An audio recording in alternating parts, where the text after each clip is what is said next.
Welcome everybody to this second webinar of Cyflix in the UK.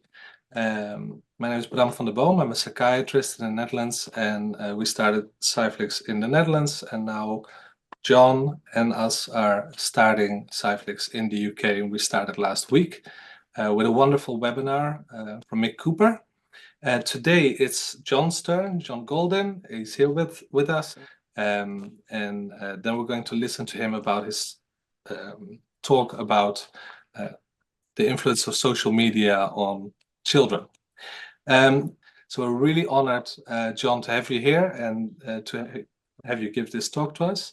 The floor is all yours. And as I said before, if you have questions, please put them in the Q&A, and then we can discuss them with John at the end of this talk. Thank you. Thanks, Bram. It's great to be here. I hope you can see my slides now. Yes. Great. Okay. So thank you for inviting me. It's a pleasure to work with you on Cyflix. I've been enjoying the last few months that we've been collaborating. So I'm going to be talking on the risks and benefits of social media for the mental health of adolescents. And I think we've got about an hour, and then we'll have maybe 10, 15 minutes for questions. So I want to talk a little bit about the wider context, the prevalence of social media. Obviously, social media is very widespread in our society these days. I'm going to give some clinical examples. I'm going to talk a little bit, for example, about deliberate self-harm, anorexia and eating disorders. I want to talk a bit about safeguarding issues and child protection.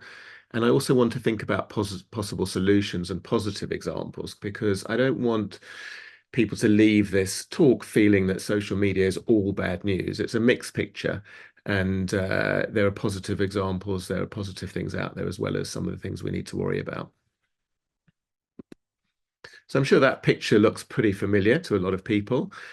Teenagers sort of plugged into their phone, very closely observing what's going on the screen, listening to the content.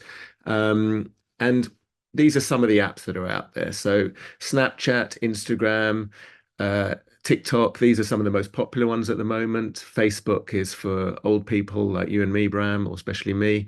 Not so much for teenagers, but yeah, there's a lot out there, and we'll go through some of those things. This is perhaps not a typical family, maybe a slightly dystopian situation, but I think adults, parents need to really think about their own behavior, as well as thinking about their children's behavior when they're online. And we set an example as parents and as adults. And, you know, when we're at the dinner table with our kids and we're looking at our phone, that's obviously not a great example. So we need to be thinking a little bit about that. Hopefully that's not a completely typical family, but that's the picture I found on the internet. So why do children use social media? They use it for a whole range of reasons. So obviously communication is a big factor. Communicating, sharing ideas, sharing thoughts with each other. Self-esteem is quite a big one. So people put things out on social media and they hope to get likes. And that's obviously, there's two sides to that coin. If you get lots of likes and you feel positively validated, that can, you know, be a good feeling. But the bar is sometimes very high, and people think if I don't get 50 likes in the first half an hour, then no one likes me, kind of thing. So, you know, it's a mixed blessing. But self-esteem is one reason why young people use social media. They want to express themselves. They want to share how they're feeling. They want to communicate with their friends, as I say. They might feel more confident when they post something that is received positively. People seek popularity as well via social media. Again, that's a kind of a mixed blessing. Entertainment. My daughter's currently doing exams, working very hard, but I saw her the other day just looking at TikTok and laughing to herself. And, you know, I thought that was quite a nice thing, actually, a kind of positive aspect of social media. She was just having a break from her studies and she was having a bit of fun looking at TikTok videos. A sense of belonging. Young people can find like-minded individuals online, and again, there's two sides to that. If you're someone with an eating disorder and you're finding other people with eating disorders who are encouraging you to lose weight, obviously that's bad news. But you might find other young people with an eating disorder who are supporting you to get better, and that would be obviously good news. So it depends on how you find your sense of belonging and who you're joining up with. But we do know from research that adolescents are more influenced by their peers than they are by adults, by their parents, by teachers. So the peer group is very influential for young people. And people obviously want to keep up and receive information. That's another important reason why people use social media. I'm personally on X, which used to be called Twitter. I probably spend about 10 minutes a day on it, but it's a really good way of keeping up and receiving information about a range of things that I'm interested in. And young people would say the same thing. They don't tend to watch news bulletins on TV. They want to find out about current affairs or entertainment or things like that. They're going to find out via Instagram or TikTok or social media more generally. This was a survey from the Royal College of Pediatrics and Child Health from a few years ago. I mean, it's just a small survey, but it gives you a kind of idea of self-report of what children and young people do. And they're probably underreporting, and it's probably grown in the last few years. But this is what young people said a few years ago they were doing in a typical day, maybe 2.5 hours a day on their tablet, laptop, computer, maybe 3 hours a day on their phone, and about 2 hours a day watching TV. I mean, young people certainly watch less TV than you or I did when we were teenagers, probably, Bram. And they're watching stream if they are watching kind of what we used to watch on TV programs, whatever. They're streaming it on Netflix and things like that, more likely than just watching TV. But this is one idea about how much young people are spending. It's hard to know exactly. That's a self-report, as I say. Now, these are some of the current trends of social media. Instagram has got billions of users. It's very popular amongst young people. I'm personally trying to avoid Instagram because, it can take too long, really. And I think you have to select which one you want to engage with of the social media options. But, teenagers really like Instagram. Snapchat they like as well. It's a good way of sort of communicating with each other. And, the idea is that you say what you want and then it's gone. But this used to be, and still is, a significant problem that people think they can send things that might be cyberbullying or nude photos, or I'll talk a little bit about sexting later in this talk, but they can send things that they think are going to disappear and then never be seen again. But of course, the recipient can screenshot them and then it's there, and then they can circulate it amongst their mates. And, you can get into very humiliating situations. So young people need to be educated about what they're doing. And as we know, young people's sort of prefrontal cortex is not fully developed until they're in their 20s, so they're not always very good at thinking about consequences of their actions. And social media can be quite harsh in that way when they do something without fully thinking about it, and then the consequences can be quite embarrassing, to put it mildly, sometimes. TikTok is a very popular site. I've mentioned it already, particularly increased during lockdown. So young people who are kind of stuck at home, maybe getting a bit bored, maybe not communicating so much with their friends face to face. TikTok was very popular, and it's now again got billions of users, really. There's some dodgy stuff on TikTok. There's some really fun, light, entertaining stuff. So, it's a mixed blessing, really. I mentioned that I tend to use X, Twitter. I think, one young person said it's the best of them all in one place because you can do direct messaging, photos, videos. It's quite a good way of keeping up to date with current affairs, I think. But, it has become more polarized. And it's interesting since Elon Musk took it over.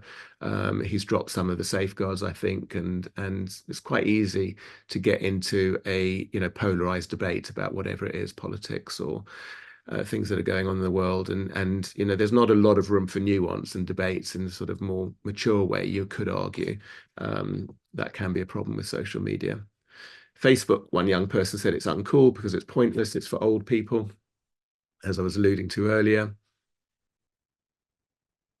WhatsApp, I'm sure lots of us use that for our various groups. We've got a Cyflix WhatsApp group. You can often use it with family members. YouTube, I think, is one of the ones that's quite good for education. There's a lot of good educational videos on YouTube.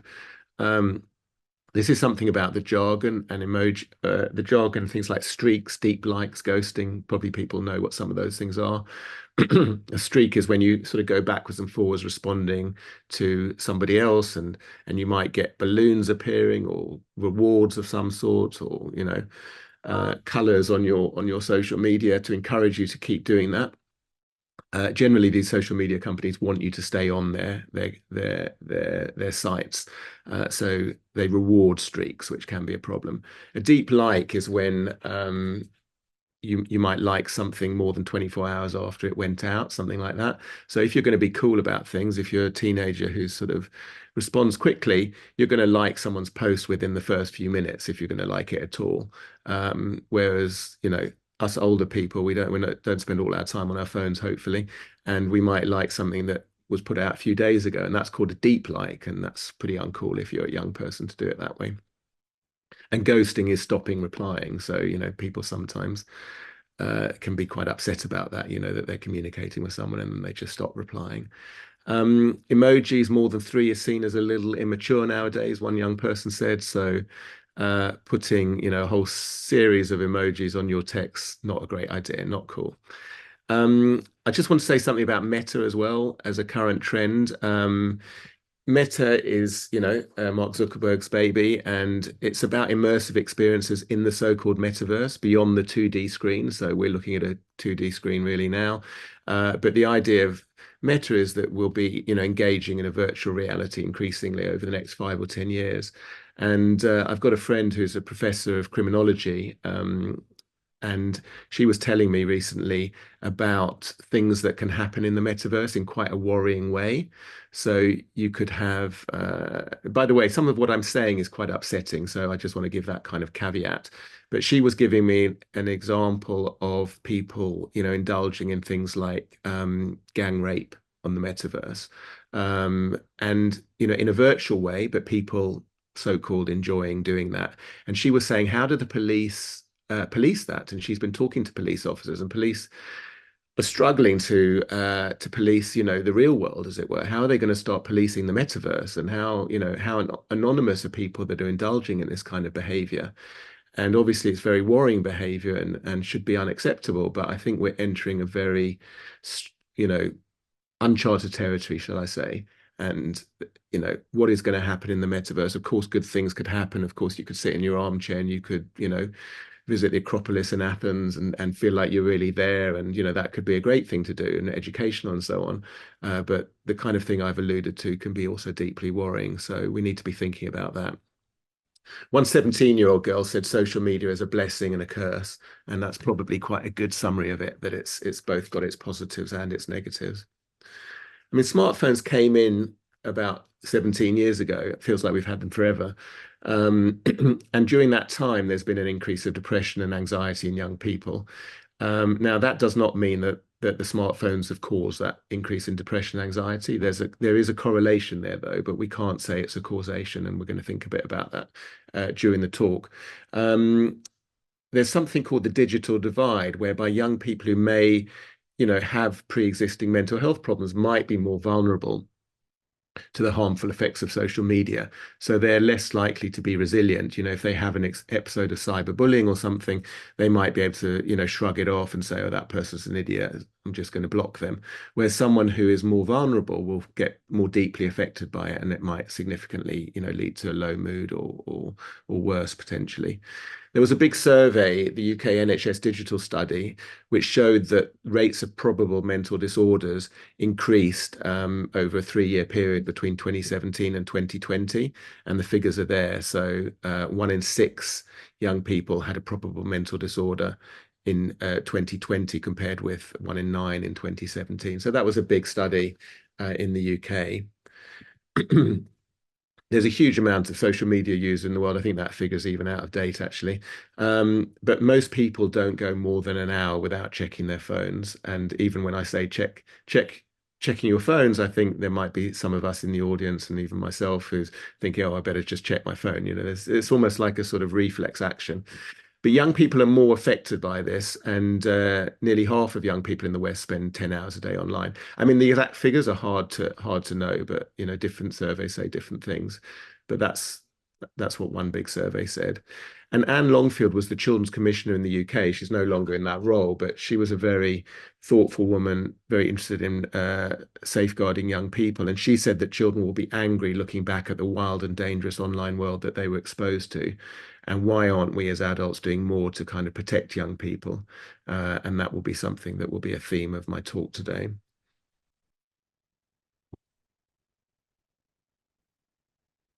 It's the first time in history that we've got this kind of business model, which actually encourages young people to put something out there on the internet, be it a photo of themselves or a video of something that they were involved with. And then anyone in the world can kind of rate that and make a comment. They can like it or not like it. They can say something nasty. They can say something nice. And really, profit has come before young people's mental health and welfare.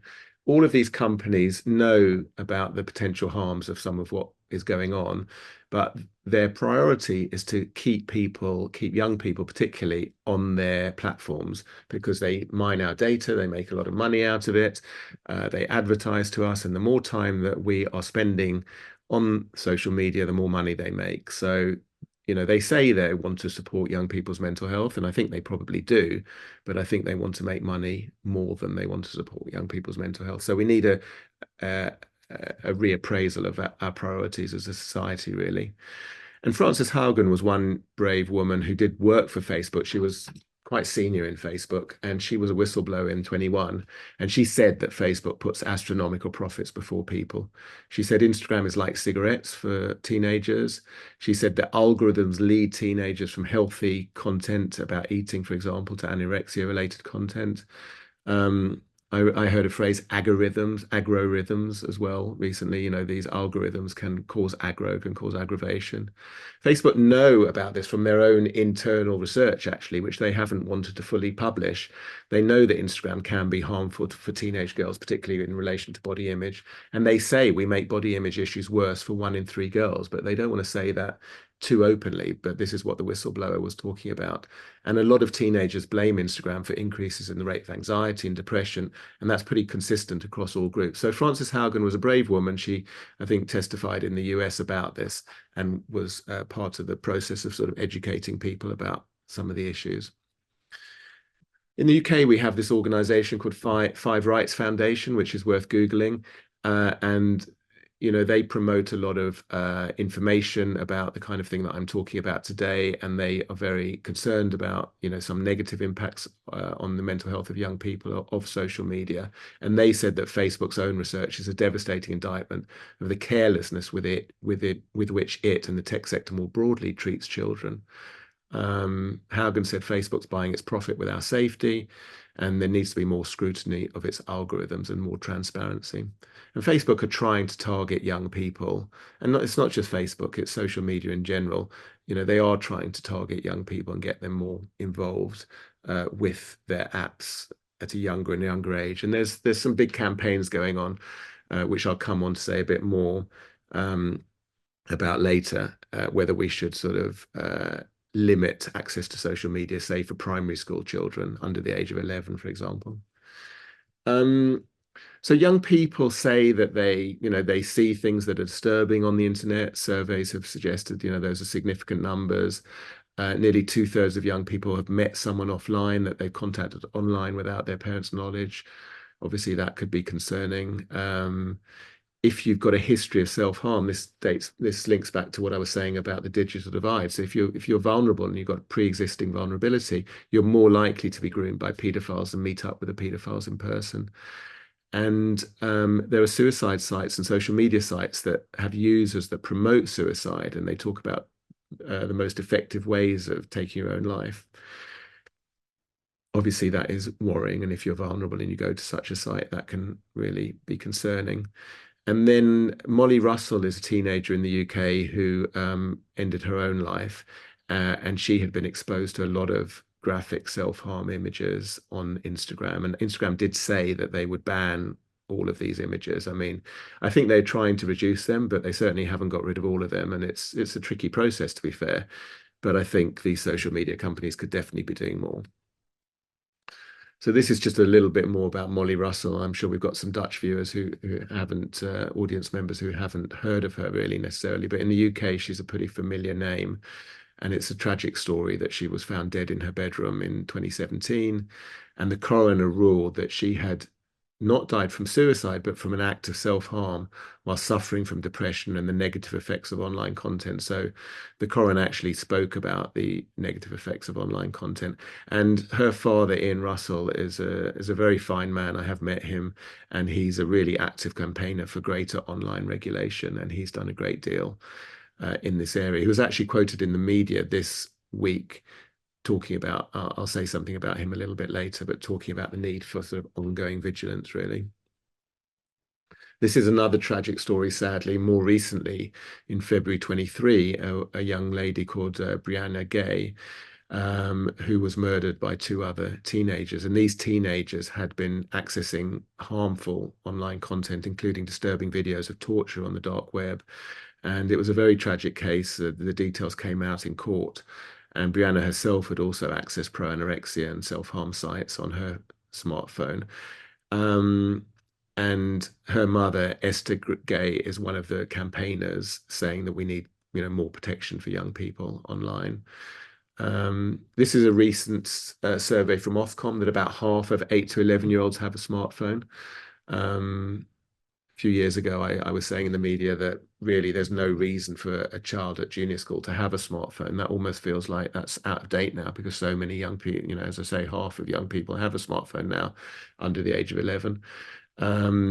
But there's also the Online Safety Data Initiative, which looks into this, and they said that 80% of children aged 12 to 15 have had potentially harmful experiences online. And there is this campaign, as I say, Brianna's mother is one of the people leading it, looking at more age limits for smartphone usage and stricter controls. I think another concern is that young people often don't tell their parents or trusted adults when something upsetting happens online, because they might be worried that their parents will take away their phone because something unhappy has happened. And so young people are more likely to tell an adult if they're upset by something that's happened face to face, compared with if they're upset by something that happens online. The figures are there. So, many children are suffering in silence. And part of my reason for wanting to give this talk is that we as parents, adults, professionals, clinicians, understand more about what young people are seeing and accessing. And then we can hopefully talk to them more about it, support them more with it, etc. And CAMS is Child and Adolescent Mental Health Service. That's a sort of UK acronym. Referrals have increased by over a half since 2019 to 2022, and they've continued to increase. So obviously this is a really significant concern. But as I said earlier, we mustn't confuse correlation with causation. And there's no really hard evidence from neuroscience studies that internet use harms the adolescent brain. And you could argue that in some ways, being able to multitask is a very useful skill, because, most teenagers are better at multitasking than people sort of in middle age.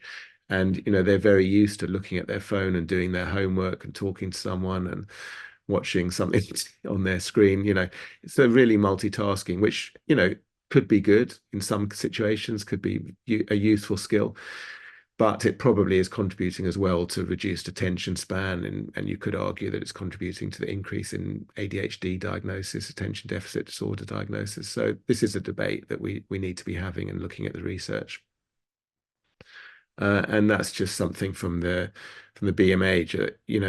If you use social media to increase social interaction and empathy, then it can actually enhance existing friendships. But if you use it to avoid social difficulties, then it can be more of a problem. You can use social media to deal with social challenges, and then things can improve. So it depends how you use it, really. I think one of the themes I want to convey is that it's not social media is bad news or good news. It depends how you use it and what you're looking at and that kind of thing. It's not social media per se. It's more the kind of the message that's on there than just the social media in itself. And of course, there are a number of advantages of access to the internet and social media. I mean, when I was a teenager, we had the Encyclopedia Britannica in our home, which took up a lot of bookshelves, and that's what you needed if you wanted to look something up. And nowadays, we've just got a phone in the palm of our hands, which has way more than that.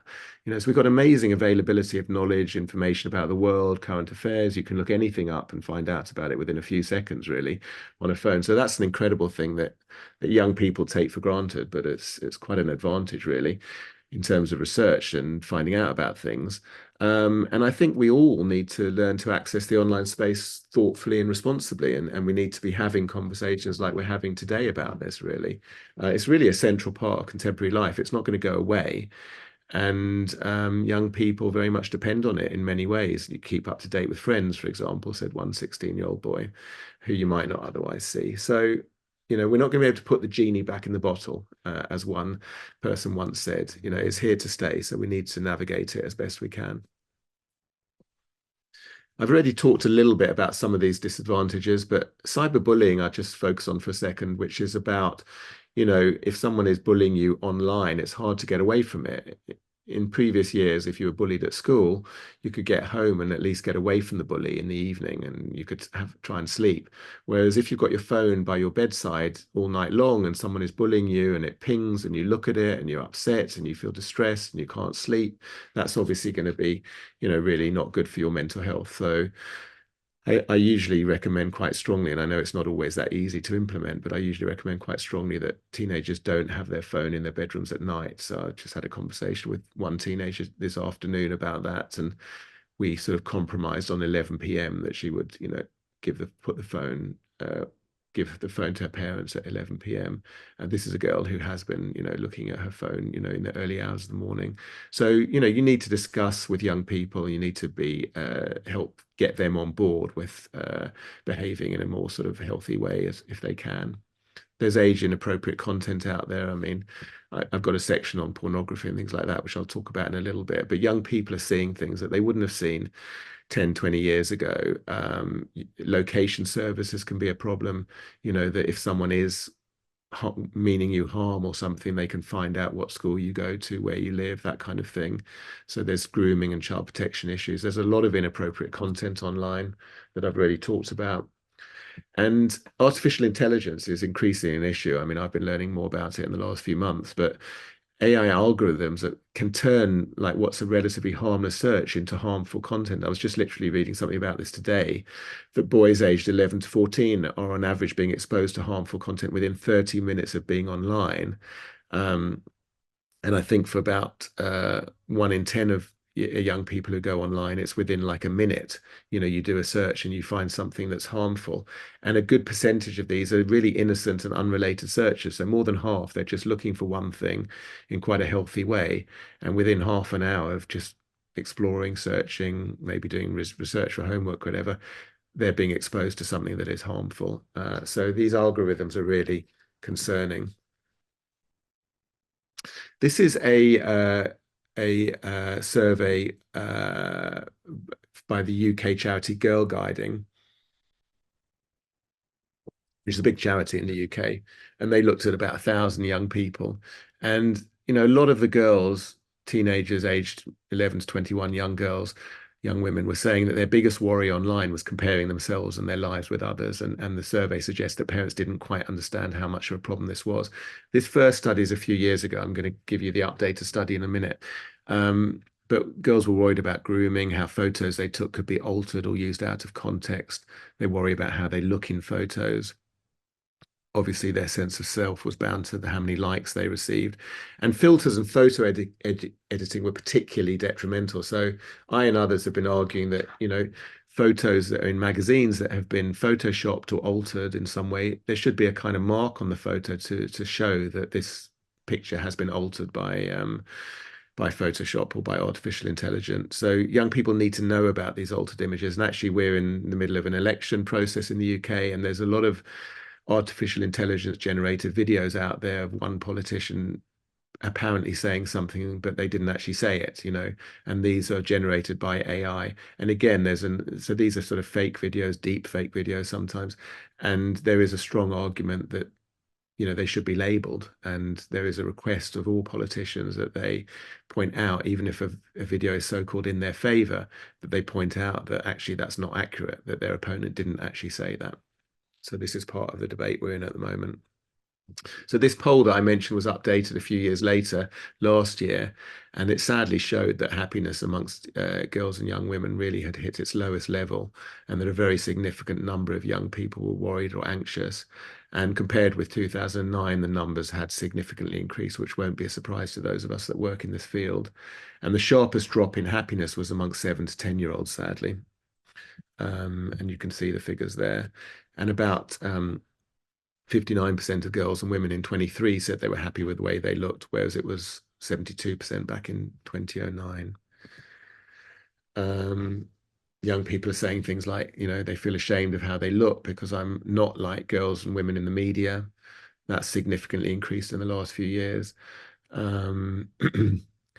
They talked about comments that are made to them about their body online, which has increased again, often detrimental comments about their body. And people saying how happy they are with how they look has fallen significantly between 2009 and last year. And one worrying thing is that another worrying thing is that a third of girls said they would consider plastic surgery. These are young girls, you know, talking about breast enhancement or Botox or whatever, which is a real increase over the last 5 years in a way that is pretty concerning, I think.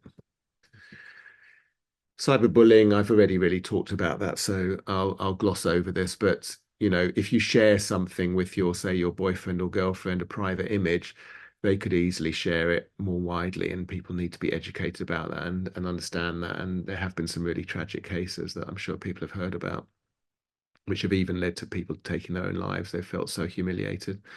Um, and the other thing is, you know, these keyboard warriors and people who say more behind a computer screen than they would in real life. So people can be really quite nasty sometimes in what they say in a kind of anonymous way, that they wouldn't say necessarily if they were face to face with the other person.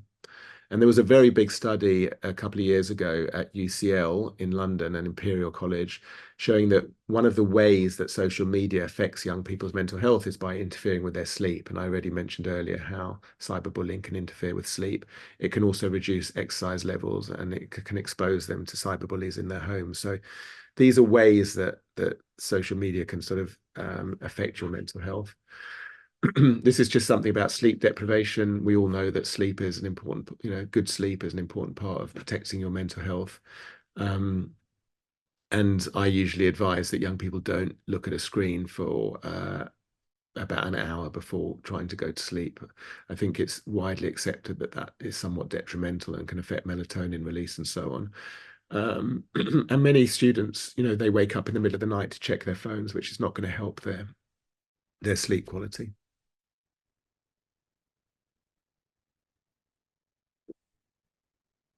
So this is a study in the Lancet Child and Adolescent Mental Health, which essentially, you know, confirms a bit about what I've been talking about. Teenagers need more sleep than adults usually. They might need up to about 10 hours a night. Obviously, it's an individual thing. But yeah, the negative effects of social media might be mediated partly by lack of sleep, also less physical activity and cyberbullying. And that's been particularly demonstrated in this robust study for girls.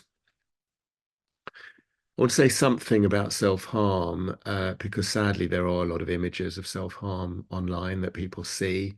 There's a sense of voyeurism sometimes. There's a sense of exhibitionism. There can be a sense of competition sometimes. You know, I cut myself more deeply than you do. I'm, you know, better at it than you are. I can kind of glamorize or romanticize self-harm, sadly, in some circles.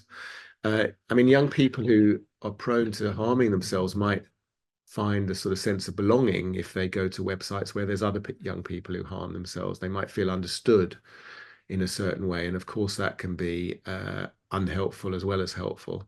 Depends how it's done.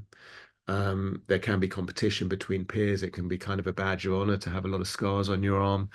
There can be advice about how to do it. And I've already alluded to people meeting online and forming suicide pacts. So we need to really be aware of this kind of thing. There was one site that I came across which was a virtual bus stop, and you waited at the bus stop and you talked to other people while you were waiting at the bus stop, and some other people might encourage you to catch the bus, which was a sort of euphemism for taking your own life. And other young people might say you really shouldn't catch the bus, and this is some ways that you can avoid catching the bus. So you know, it depends who you encounter. It depends how easily influenced you are by other people. But there's certainly been some real tragedy, sadly. And education and increased awareness of this is really important. I realize that I'm talking about kind of quite upsetting things, but I do think we need to be aware of these things, that young people can be exposed to this. Similarly, with eating disorders, there can be, you know, a reduced sense of isolation if you join a group of other young people with an eating disorder, but there can also be real competition and thinspiration, so-called inspiration to be more thin. And, you know, there can be photoshopped, doctored images of people, you know, looking completely unrealistically thin and skinny. And then that can affect your self-esteem if you're prone to having eating disorders. And I should say as well that there's some very helpful websites out there, and Beat is one helpful website, Beat Eating Disorders, which is worth checking out. And I recommend it to most of my patients and families who have experiences of eating disorders or eating difficulties. So there's some websites that are so-called pro-ana websites, and they say these kind of things, lots of rules. If you think about food, snap the rubber band on your wrist because food should equal pain. Really sad sort of advice that's out there. Can we take them down? Yeah, ideally we would, but it's impossible to fully control. You've probably heard of that game Whack-A-Mole, where you sort of whack the one thing and then another thing pops up. It's a bit like that with policing the internet, sadly. There are also recovery websites, and some of them are really, helpful, and you can find a mentor to support your recovery, whether it's from an eating disorder or addiction, substance abuse, or alcohol difficulties. There's a lot of positive stuff out there as well. So it depends what you access. As I say, social media is not a bad thing per se. It's the messages that are out there. Some of them are really helpful. Some of them are stories of hope. I had an eating disorder and now I'm better, and this is how I managed to get better. And some of them are less helpful. Sometimes they're a bit, OTT stands for over the top. So that was from a website in America. So that's a little bit over the top. So you've got to sort of be judicious about what you're reading and try and, think about whether it makes sense, whether it's helpful or not. I said I would come on to safeguarding and pornography. So sadly, young people are exposed to a lot more pornography at a young age than they were, 30 years ago or something. It's quite easy to pretend that you're somebody you're not and to prey on the vulnerable. There's sadly quite a few adult pedophiles that pretend they're a teenager, and they pretend they, fancy another teenager, whatever, and then it turns out they're actually a sort of 30, 40, 50-year-old adult. And as I said, a lot of young people do meet up with people that they've contacted online without their parents' knowledge. So young people need to be educated about the risks of this, and parents need to be educated about and have conversations with their young people. We have something called PSHE, Personal, Social and Health and Economic Education in school in the UK. And there is some good teaching on this. I mean, it's variable. It depends on who the teacher is, but there is some good teaching. And so this is part of the curriculum in the UK. I imagine it is in Holland as well, to educate people about this kind of thing. There's this site called OnlyFans that I'm sure people have heard about, and the BBC did an investigation into it 2 or 3 years ago, and they found that a lot of underage girls were faking their ages in order to post explicit content. You're supposed to be 18 to post pictures of yourself, but they were faking their ages. One, I think, 11-year-old girl used her grandmother's passport, and these sites should be able to really see through that. But one of the things I'm arguing is that social media companies could do a lot more to police their sites than they're actually doing at the moment. And a lot of these girls who are faking their ages and exposing explicit content, exposing themselves via explicit content, they may have been trafficked or abused themselves. So it's a real cycle of abuse and deprivation that is being promoted in a very unhelpful way. And there's also this thing about deep fake pornography and artificial intelligence. With artificial intelligence, you can superimpose someone's head on a body, and so one needs to be aware of that. And that's that can be part of bullying as well. This is something about sexting that young people do. Sex, it's much more kind of a normal part of the flirting ritual these days than anything we knew about in the past. But there are real risks, and I've already talked about some of the risks of sharing. One partner in a relationship, a boyfriend, might try and pressurize his girlfriend into sending them a nude. They're called nudes, nude photos. But then, of course, if you succumb to that and you do that and you think it's a private thing between the two of you, your partner could share it, and then that can be really, you can be used in a kind of coercive way. And I think that, particularly boys, but girls as well, can introduce inappropriate expectations of what sex and relationships involves. And, there's, on pornography, there's things like choking during sex. And I read some study recently that, teenage boys and girls, doing that kind of behavior much more during sex. And it's kind of just been introduced into relationships in a way that it wasn't in the past.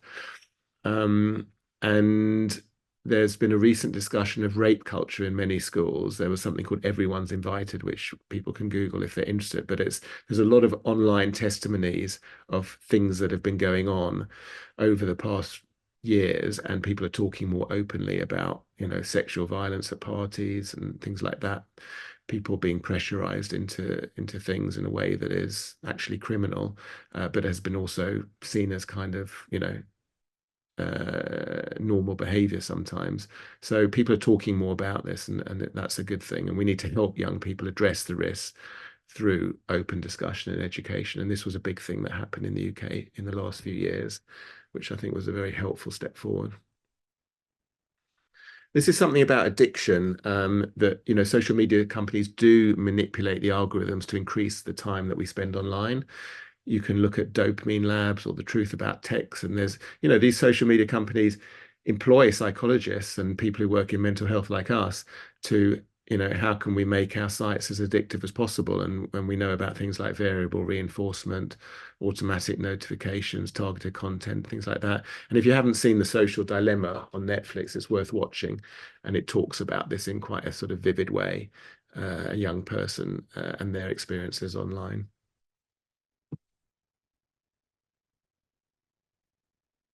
This is another person more recently who quit Instagram, in this case, a couple of months ago, Lotte Rubeck. She was on Meta's global expert group for over 3 years, and she accused them of turning a blind eye to harmful content on Instagram, ignoring expert advice and prioritizing profit over life. So it's the same story that we're hearing from different people who are actually so-called insiders and are now sort of whistleblowing and saying we're not going to be part of this any longer. There's an ongoing failure to remove images of self-harm. And I'm repeating myself, but there is an agenda to keep people online. And there was a report from a couple of months ago that said violent online content is unavoidable for children in the UK, which is pretty damning, really. Kind of worrying, to put it mildly. You can also order drugs via Instagram and Snapchat. You can get them delivered to your home, so you can be on your site and just. That's happening in increasing numbers. I've got a colleague who works in a substance abuse service for young people, and he was saying it's quite hard to keep up with, trends. They change, week by week, month by month. There's something called the dark web that I'm sure people will have heard of, which is, part of the internet that you need a particular way of getting into it. And, more criminal activity happens on there, more drug dealing, things like that. But you used to get drugs via the dark web. Now it's more via social media. So it's a very dynamic environment. It's kind of hard to fully keep up with. So let's just think a little bit about some possible solutions. You can obviously have family-friendly filters on devices, which can sort of try and prevent, parent controls, try and prevent pornography being accessed by your young person, for example. Although often our children know more about these things than we do as adults about disabling them. So, it's often about a conversation with them and thinking with them about what is helpful, what isn't helpful. I mentioned in the national curriculum, we try and teach young people about internet safety in a sensible, age-appropriate way. It gets quite political. The right wing don't think that certain things should be taught in schools. The left wing might think that lots of things should be taught in schools that some people don't think should be taught. It gets quite political sometimes, but education is important. I think we need to have a nuanced debate. We need to have a thoughtful debate. We need to try and talk openly about some of these issues in a way that is age appropriate. And parents need to try and view the world through their child's eyes. I mean, I'm lucky enough to do a job where I see things through young people's eyes on a daily basis, and it's one of the reasons I enjoy my work. But we all need to, as adults, to try and understand where young people are coming from. And the idea of just sort of taking away their phone and banning them from social media is really, and it's not going to work, and they're going to feel quite ostracized from their peers, and it's part of their world. But how do we help them navigate it more safely? I think website providers do need to police their sites more closely. They could be doing a lot more. I've already mentioned about Instagram saying something in in 2017, but they haven't fully done that. It is worth checking out a site called ourpact.com, and that is one of the leading sites out there on the internet. And the idea is that you form a kind of pact with your young person, parent to child, and you say, look, let's just agree that the Wi-Fi in this house goes off at 10 p.m. or something like that, and it doesn't come on till 8 a.m. or 7:30 a.m., whatever you agree. And then, but everyone has to stick to it. And as I said earlier, we as parents, as adults, we're modeling behavior for our young people. So that's quite a good one. And then, you have a shared conversation, you have a shared agreement. I know this might sound a bit like, an ideal world, and I know it's not completely straightforward, but if you can have that kind of discussion and agreement, that is really positive. And of course, if young people are searching under depression or self-harm, they shouldn't be directed to sites, to buy a sharp knife or buy paracetamol, which does happen, believe it or not, on Amazon and other sites like that. They should be directed to counseling and resources that can offer support. So these are algorithms, using algorithms in a more positive way, not in a way that just kind of hooks you online and is potentially quite damaging for your mental health. Someone talked about green time rather than screen time. Oswald wrote about this in 2020 and talked about, the benefits of green time. Obviously, if you have very high levels of screen time, that can be associated with unfavorable psychological outcomes. And I mentioned earlier that some of the harmful effects are mediated by lack of exercise and lack of going out, lack of being in nature. I'm increasingly recommending to my patients, my teenage patients, many of whom are doing exams at the moment, it's the exam season, get out into the park, the local park, get a bit of green time. It's actually gonna help your exams, not to study all day, and get a bit of fresh air and nature. And I know for my own mental health, it really helps if I've had a stressful day to go for a walk outside, makes a big difference, or get a bit of exercise. Sadly, children from lower socioeconomic backgrounds may have less access to parks. I mean, we're pretty lucky in London. There's a lot of green spaces, but it does depend where you live to some extent. But we do know that green time could well buffer consequences of high screen time. So it's just a nice way of looking at it, think about green time as well as screen time. And this is being increasingly researched at the moment. I mean, it's kind of common sense that it would be helpful, but we're getting the sort of hard data more and more about it. This is I'm conscious we got 10 minutes left. I'll make sure we finish by 9. This 9 UK time. So this is the online safety bill, which came out last year, finally, after several years. I mean, in the UK, we've had quite a few prime ministers in the last 5 years, and we've also had quite a few people responsible for this safety bill, the cultural and media ministers that leading on it. But anyway, it's eventually got through. It's not an ideal law, it's not an ideal bill, but it's a big step forward. And it makes companies more responsible for their user safety online, especially children and other vulnerable groups. And the UK likes to think that we're sort of leading the world on this. I mean, it'd be interesting to hear what's happening from a legal perspective in Holland and other countries. I think we had a chance to lead the world, but I think we took so long about it. I don't suppose we're really leading the world on this anymore. But it's good that we finally passed this bill. And social media companies must remove and limit the spread of illegal and harmful content, such as about child sexual abuse or suicide content. And it gives this body called Ofcom powers to fine companies failing in a new duty of care, and that can be up to 10% of their annual global revenue or £18 million, whichever is higher. Now, some of these sums of money can feel like pocket money to huge organizations like Facebook. So we have to make sure that they are, they have adequate fines that actually make them pay attention. And I think if senior managers face prison, that's actually a very good way of doing it. If you get the CEO of some company ultimately responsible for what is going on their platform, then that is a good way of policing this. The trouble is, Ofcom, how much teeth do they have? They don't have a budget that Facebook has, for example. They won't be able to put 50 lawyers on a case necessarily. So in the UK, we are going to be watching this closely. How do Ofcom actually police this bill? And are they really supported by the government? And are they really funded to take huge companies to court if necessary. And you can imagine how good the defense of these big companies would be, you know, and how complicated it would be. So it's kind of a watch this space situation, but it is a step forward that we've got this safety bill, and that's what social media companies will expected to do. So removing illegal content quickly, preventing children from accessing harmful content, enforcing age limits and age checking measures, which they really haven't been doing properly in the last few years, and they could be doing more of. And also providing parents and children with accessible ways to report problems online when they do arise. I mentioned Ian Russell earlier. He was quoted in the media this week as saying it's not, the Online Safety Act is not a job done. Let's not say, right, we've got this bill, praise ourselves, clap ourselves, and say we've sorted it out. He really was saying, and he's particularly saying it with us being likely to have a new government in the next few weeks, that, you know, this has not been dealt with. We need to really keep an eye on it, and things are changing on the internet on a daily basis, and we need to, you know, keep it under review.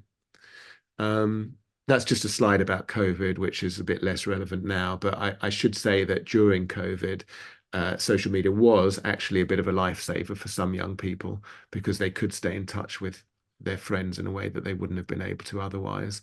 And, you know, it's one positive aspect of social media, that if you're unable to go out, there's also young people on the autism spectrum with neurodevelopmental problems, for example, who might find, you know, social situations face to face really, really difficult, but they might find it a lot easier to communicate online with peers and with other young people. So that's another potential positive aspect of social media.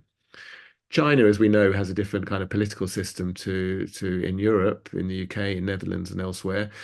There's a huge number of social media users, and they announced some regulations a few months ago that it's mandatory to build a children's mode into their app. So, and they are, you know, obviously a more kind of authoritarian government, but they're very aware of some of the harms, and they're saying that young children aged 8 to 15 should only be allowed up to 1 hour a day. Under 8, allowed 40 minutes.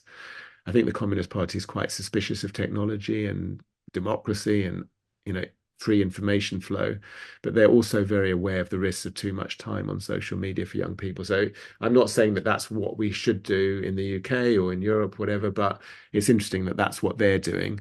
And it's certainly an option. We should be debating the options. Big White Wall, you could Google that. It's a good positive example of the kind of thing that's out there. Very supportive community, very safe in terms of that it's moderated by people who are called wall guides, who are trained. They ensure the safety and anonymity of people on this site. You can get live support. The reason it's called a wall is that you can, you know, you write on a brick, you can write your feelings on a brick, then other person will write their feelings on a brick. You can feel part of a community, sharing how you feel. And a large percentage, almost, you know, 95% of members feel better when they've spent some time on this site. And, you know, they might share an issue for the first time that they would find it hard to talk to someone face to face. And, you know, 4/5 of them are self-managing their difficulties. So it's not an expensive thing to go on the Big White Wall. It's free for many people in many areas. And that's one example of sort of a positive thing that's out there. There's lots of examples like that, but that's one important example. There's also a lot of online resources that are available out there. Couth.com is quite popular in the UK and is being used a lot in child mental health services. It's obviously cheaper than providing someone to meet people face to face, but it's also more accessible. So teenagers can, you know, go on Couth in their bedroom, and they can look at, you know, getting support. They can get online counselling, and you can read those other ones. I'm happy to make these slides available as well. Good Thinking is another site that's worth checking out, approved by the Health Service. Digital mental well-being, that has got a lot of really useful resources. And MindEd is from the Royal College of Psychiatrists, and that's got sites that are aimed at young people, aimed at parents and adults, and aimed at professionals. So that's a free educational resource connected with child mental health. And then I mentioned the Five Rights Foundation. Check out their website. There's a lot of useful information on there as well. So I'm coming to the end. We're nearly at 9 o'clock. There's text support that you can text in the UK. You can text the word shout to 85258. And that is, you get a response that can be done at 2 in the morning. Within 5 minutes, you'll get someone replying to you. It's 24/7. It's for anyone in crisis. It's mainly used by those aged 14 to 24. but it's confidential, it's anonymous. I've spoken to patients that have used it and found it pretty helpful. And the great advantage of it is it's really accessible, and you can have a conversation with someone usually for up to about an hour. They will listen to you via your text. They will respond. They will signpost you to other resources as well. But the advantage of it is if you're feeling really low at any time, you can contact it. And as clinicians, we should recommend that to our patients as one option. So to conclude, the genie is out of the bottle. As I said earlier, we're not going to put it back in the bottle. We're not going to get rid of social media. We're not going to get rid of smartphones. They're absolutely part of our society. We're not going to stop the imminent arrival of the metaverse and us getting more and more involved in virtual reality, but we need to think about what it involves, and we need to educate ourselves. We as adults need to understand the seriousness of some of what our young people are being exposed to, some of the seriousness of what's out there. I mean, I've been looking into this over the last few years, and it wasn't particularly part of my training. I mean, it was quite a long time that I trained, but we as clinicians need to keep up to date with this and ask young people, ask our patients about their social media use, anything that's worrying about that they're accessing. As I say, we can't turn back time, so we need to inform ourselves, we need to educate ourselves, and we need to try and discuss openly with our patients, with our children, with young people. I don't think we should give up on boundaries. So, I often say that boundaries with teenagers should be a bit like a tire, a car tire that, you can kick against it and it's there, it's solid, but it also gives a little bit, try and find some sort of middle ground, as I was saying in relation to that ourpact.com app, for example. And if you model things for your young person, that's going to be helpful. So if no one in the household has phones in their bedroom at night, if all the phones are charging in the kitchen overnight, that can be a positive way of managing things. So mental health can be harmed by what's out there on social media, but there's also helpful aspects. And I hope I've shown some of the helpful stuff that's out there, as well as obviously giving quite a worrying message. But I do think we should focus on the message rather than the medium. It's not social media per se that is bad news. There's quite a lot of messages that are bad news, but there's also messages that are really helpful and really positive. So let's promote those more than the stuff that is unhelpful. And it can be good to disconnect to connect. I think that's something that we can all remind ourselves about. This is just a slightly silly cartoon about behavioral conditioning gone wrong, that I wanted to put in at the end there. And thank you for listening. That's my email address, my Twitter handle, and my website. So timing was okay. We've got about 10-15 minutes for questions. Over to you, Bram. Thank you, everyone, for listening. Yeah, thank you, John, for a very great talk about this subject. It's really opened my eyes to a great extent in how big it's already become and how big the impact is. I didn't realize it was this big. Maybe a little bit naive, but I don't work with children on a daily basis, so I give that as an excuse. But it's been really enlightening. Thank you for the talk and also for the many aspects of it and the nuance. There are a number of questions. I'd love to read these out to you. Before I do so, I would like to say a little bit about Cyflix. For those who are attending today and you're from the UK and you're here maybe for the first time, Cyflix is an online video platform where therapists can learn about different kinds of therapy. You can do that in your own time. We have regular webinars on different subjects and excellent video teaching material online. So I suggest you take a look on our website, cyflix.net. And for those who are attending the webinar today, when you're here, you will get a CPD point. We will send it to your email address that you've put into the Zoom to register for this webinar. So you can expect that in the coming week, a CPD point coming your way. Let's look at the questions, John. There's quite a few. And I would love to start with Serena Leader saying, do you have any figures on the mental well-being of boys, similar as you presented studies in girls? Because there was a lot on girls, but not so much in boys. Yeah, I think I did mention boys in relation to accessing harmful online content when they're just kind of looking at innocent searches or whatever. I think that study, if I remember correctly, that was about boys. But yeah, I mean, I think generally in the literature, there is a bit more about the harmful effects on girls. As I say, that big Lancet study that I pointed out about how social media can interfere with mental health via sleep and cyberbullying and displacement of physical activities. Those effects were more powerful for girls. So we could debate why girls might be affected more than boys in some ways, whether it's something to do with, feeling more concerned about how their peers view them, how they look, those kind of things. You could argue that boys are slightly less concerned about that, but there's plenty of boys who are very concerned about this as well. So it's both. It affects both groups, and the literature does sometimes suggest that it's girls more, but I can say for sure that the boys are affected too. Um, that's clear. Do you have any knowledge about these restricting sites for 18 plus websites, these restricting access? Do these things really work, these filters? Are they protective? And if so, do you know any of those good ones to recommend? I mean, the main one I would recommend is ourpack.com, as I did recommend. And if you check that out, then it connects with your Wi-Fi and it provides a kind of filter that is agreed between the parent and the child.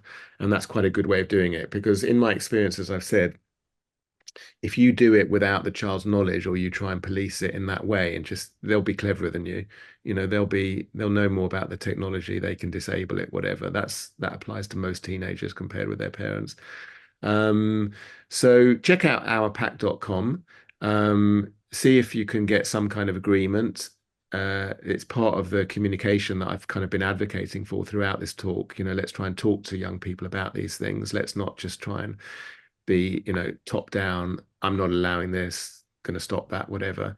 And they work, but they also can be bypassed. So, they can be switched on and they can be switched off.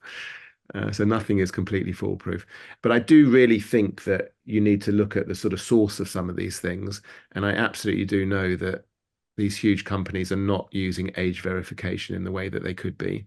If they really wanted to, they could be policing their sites a lot more. And that's partly a campaign that's going on in the UK at the moment, for these companies to use age verification more robustly, shall I say.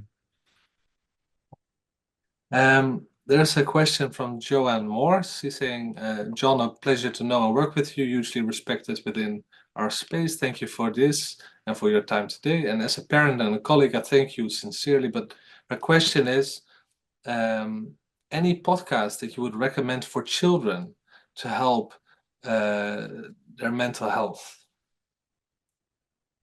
That's a good question. There's not a podcast specifically that comes to mind, but there are websites which will have podcasts on them, I think. So Young Minds is a really good one. Um, People can check out Young Minds. It's a UK All right. charity and it's got a lot of positive stuff on there. ACAM, I mean, I did a podcast for ACAM, so I know they've got podcasts on their websites. I did one about COVID and mental health of young people. But ACAM is ACAMH, Association of Child and Adolescent Mental Health. So they've got a series of podcasts, some of which are aimed at young people and some of which are aimed at professionals, and both. Some of them are suitable for both and parents as well. I've mentioned MindEd, which is an online resource from the Royal College of Psychiatrists. So that's MINDED. So education about mental health type issues. And again, they've got a section for young people. And I know I'm repeating myself, but just to sort of mention it again, good thinking as well. So there's not one podcast well, actually, I've just thought of a podcast as well about ADHD. There's a guy, colleague of mine, Max Davey. He does a podcast on ADHD with his daughter, I think it is. And I've listened to that once or twice. He's a pediatric colleague. I mean, that's not like a massive podcast, but it is actually a good one if you're interested in ADHD. I think Davey is Davie, not EY. But anyway, there's quite a lot that's out there, but the big sites I've mentioned, and then there's a bit of a niche one if you're interested in ADHD. Cool. Yeah. Another question from William Bullman. He's saying, in terms of who we lobby, is it a waste of time addressing these social media companies directly? should we or should we not do it? Whistleblowers suggest willful ignorance of the evidence base. So is it government control? Is that our only hope? What's your opinion on that, John? I think it should be done on different levels. I mean, I've always had, for the last several years anyway, I've had an interest in trying to influence politicians because I do think you can look at things at different levels. And if, in my experience, when I've talked to politicians, if they've got a child with an eating disorder or who's low in their mood or who's attempted self-harm, whatever, they suddenly become very interested in child mental health and they're asking all sorts of questions about it.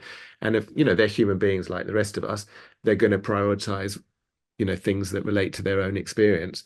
But a lot of politicians are not so interested in children's mental health, partly because, children don't vote or they don't see it as something, they're not taxpayers, or it's a very short-sighted way of looking at it because obviously they're the next generation and they're our future. And when I lobby politicians, I very much argue that, that investing in young people's mental health is investing in the future of our society. And actually, you can save, from a purely economic point of view, you can save a lot of money by providing good mental health services because you stop people ending up in prison, you stop people abusing their children when they're parents, you stop people, using health services. You can prevent a lot of adult mental health problems if you really intervene at an early stage and help teenagers and young people. That can prevent, future use of psychiatric and mental health services when they're adults. So there's lots of economic arguments for investing in young people, and there's economic arguments for policing social media more, for the reasons that I've spent the last hour talking about. So I do think politicians are part of it. I think, you were honest enough to say there was a lot that I said that you weren't aware of, Bram. I was in the same position once I started looking at it, even though I'd been working with children. I was pretty shocked by some of what I was discovering once I looked into it. So there's a lot of lack of awareness. We're pretty well-educated people who work in this field, and we're learning, new stuff all the time. So the wider society doesn't always know. And then when you get things like that tragic case that I talked about from last year, Brianna Gay, that draws attention to the wider society. So I also spend quite a bit of time, more so in the past than now, but talking to journalists and trying to help them write about this stuff, educate people. I'm very interested in public education, as I think you said at the start. And I think that's a role that all of us can take, in our different ways. We can go and talk at our local school to young people about some of the issues that I've been talking about. So it's different levels, I would say, from a sort of more global level, politicians, national level, down to sort of local schools and in your own family. Very clear, but do you think it's useful to actually address as therapists, as parents, as colleagues in this field, to address these big media companies, to actually write letters to them? Yeah, yeah, I do. I Do you do. think so? Yeah, I do. I don't think that's a waste, but I always think if it's like a petition or if it's a group of people getting together, that can help. So there are petitions actually at the moment. Happened to look at one set up by Brianna Gay's mother today, and it's got 120,000 signatures, and they're aiming for 150,000 signatures. And then they get presented to, 10 Downing Street or to the Prime Minister or whoever they get presented to, or they might get presented to the head of Facebook. So I think community action, people getting together is a good way of doing it. And, that petition, I think, was via a website called change.org. So there are websites out there. You could look at change.org and you can start your own petition, or you can, sign another petition that chimes with you. I'm actually on their mailing list and I sign quite a lot of petitions, obviously ones that I agree with. So I think that sort of social action is a good way of doing things. I think social media can be a really positive way of getting messages across there. So, sometimes if you're trying to influence a company in some way, you send them an email, they might ignore it. You put something out on social media for lots of other people to look at, hopefully, then they might pay a little bit more attention. So, there's different ways of lobbying, but I don't think we should give up. And I think it's, a collective voice. I think all the people on this call probably care about this issue. And, there's a kind of ripple effect. If you do something helpful yourself, you talk to someone else about it, you help educate, you help communicate about these issues, then there's a positive ripple effect, I think. It's a great one to take to heart for us as therapists. Yeah. Rivka Menison, maybe you can be short about this one. I think you mentioned some of it already in your talk. She said, I wonder how to put boundaries. If you let them, I guess, children manage on their own how to control it, you give them positive self-belief and sense of being trusted, but can they? Shall we decide individually, child by child, or should we have one rule for the whole family, or both? I think you already mentioned something about Yeah. it. Be Yeah, good. no, that's a good question. And you could actually, I thought you were going to go on to say, or should we decide as a society level? Because there's, a lot of parents would like government to mandate more about this kind of thing, like I was alluding to earlier. Maybe children should not be allowed to have smartphones at primary school. No child should. And what children will tend to say to their parents is, all my friends have got a smartphone. All of my friends are allowed to do that. You're the only parent that is being mean and not allowing me to do that. But then you need to talk to other parents about it as well and see that actually that's not necessarily the whole story. So I think it's tricky in families when you might have one rule for one child and one rule for another child. I mean, I obviously work with a lot of families, and I can, you know, it's quite a common complaint that my brother or my sister is being treated better than I am. I mean, that's that's an inevitable part of being in a family. But if it's actually happening, if a parent is kind of allowing one child, because they're more responsible, to have their phone for sort of 5 hours, whereas the other child is not allowed it at all, I think that's probably storing up potential problems. But far be it for me to tell people how to parent. I know as a parent it's not all that easy sometimes. But yeah, I think consistency within families is helpful in general as far as boundaries go. I think, as I've said a couple of times, communication with the young person about why you want to have that particular boundary. And I also think at a more, at a school level, some head teachers say no phones at school during the In, day. in, That's in, that's a local decision sometimes. And then should we say at a national level that schools should be banned? I think in France, phones are banned in schools much more than they are in the UK. I think in the Netherlands, it's also on a school level. We have certain schools now doing exactly what you're saying. And I think it's helping a lot of parents, right? I get a lot of positive sounds from the parents. The kids will be less happy, but I think Mm, it's smart to do this collectively. yeah. And you're saying that in France, all the schools from the government out like are not allowed to have phones in Well, I class. think I'm not 100% sure of exactly what the rule is, but I am aware that in France, Macron and others have been speaking about, we just don't want phones in schools.